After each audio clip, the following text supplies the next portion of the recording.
Emma was thrilled. She finally landed an apartment in the city. The high-rise was modern and sleek. Large windows offered stunning views. It was everything she ever wanted. On moving day, Emma practically danced through the empty rooms. The apartment was perfect. She couldn't wait to make it her own. She unpacked boxes with a joyful energy. This was a fresh start. That night, Emma fell asleep quickly, exhausted from the move. She slept soundly, lost in happy dreams of her new life. The city lights twinkled outside her window. The only sound was the distant hum of traffic. In the middle of the night, she woke up to a strange feeling, as if someone was watching her. She brushed it off as nerves and went back to sleep. A noise startled Emma awake. It was a whisper, faint and indistinct. She sat up in bed, her heart pounding. The room was dark except for the streetlights filtering in. Emma listened intently. Had she imagined it? Maybe it was just the building settling. She tried to dismiss it as she settled back into bed. Her mind raced. Just as she was about to drift off, she heard it again. This time it was closer. A soft, breathy whisper, like someone was right next to her ear. Emma froze, every muscle in her body tense. She turned on the bedside lamp and looked around the room, but there was no one there. She tried to convince herself it was just a dream. The whispers continued each night. They grew louder, more insistent. Emma tried to ignore them. She played music, wore headphones, even considered earplugs. Nothing worked. The whispers always found a way through. Then, the shadows started, flickering movements out of the corner of her eye, dark shapes that vanished when she turned her head. Emma felt a constant sense of dread. She wasn't alone in her own apartment. She started leaving the lights on at night, but it didn't help. The shadows seemed to grow bolder, moving closer to her. Emma's fear turned into paranoia. She felt like she was being watched all the time. Exhaustion set in. The lack of sleep was taking its toll. Emma was constantly tired. She couldn't focus at work. Her friends noticed something was wrong. They asked if she was okay. Emma couldn't tell them about the whispers. They would think she was crazy. Instead, she made excuses, blaming stress and the long hours. Inside, she felt herself unraveling. She had to find answers. She started researching online, looking for any information about her building. She found forums where people shared their experiences with haunted places. Emma began to suspect that her apartment was haunted. Section 5. The Asylum's Dark History. Emma started researching. She searched online for information about her building.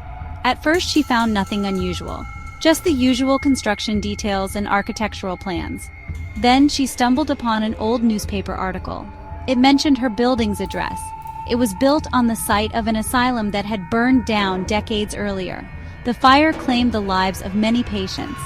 Emma dug deeper and found more articles about the asylum. It had a dark history of mistreatment and abuse. The patients were subjected to inhumane conditions. Emma realized that the whispers she heard might be the voices of the tormented souls who perished in the fire. The whispers intensified after that. They seemed to taunt her, knowing that she had uncovered their secret. Emma felt a cold presence growing stronger in the apartment. One evening, as Emma was preparing dinner, the lights began to flicker. The smart speaker turned on, blasting static at an ear-splitting volume. She tried to turn it off, but it wouldn't respond. Panic surged through Emma. She was trapped. The apartment, once her sanctuary, was now a prison. The whispers were all around her, closing in. Emma tried to leave the apartment, but the door wouldn't budge. She was trapped inside with the malevolent spirits. Emma grabbed her phone. She had to document this. Maybe if she had proof, someone would believe her. She started recording a voice memo, capturing the chilling whispers and the chaos unfolding around her. The whispers grew louder, morphing into distinct voices.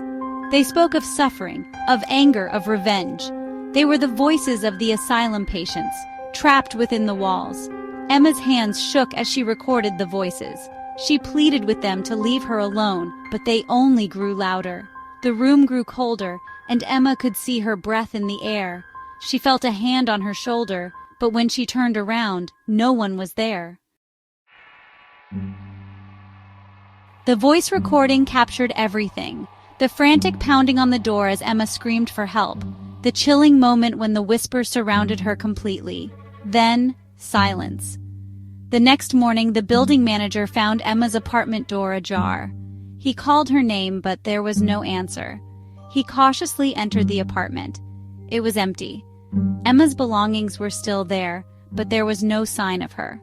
The police were called, and they searched the apartment for clues. They found Emma's phone with the voice recording, but they dismissed it as a prank. Emma had vanished without a trace. Emma was gone. The police launched a thorough investigation into her disappearance. They interviewed neighbors, reviewed security footage, and searched the apartment for clues.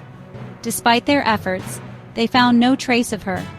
The voice recording on her phone was dismissed as a hoax. The case went cold, leaving Emma's friends and family in anguish. The whispers in the apartment continued, unnoticed by the authorities. The building superintendent shook his head. This wasn't the first time someone had vanished from that apartment. A few weeks later, a new tenant moved in, excited about her new apartment, oblivious to its dark history.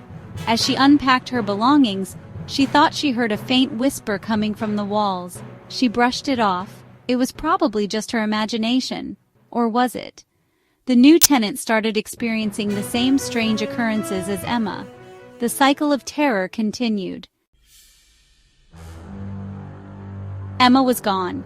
The police investigated, but they found no trace of her. The voice recording on her phone was dismissed as a hoax.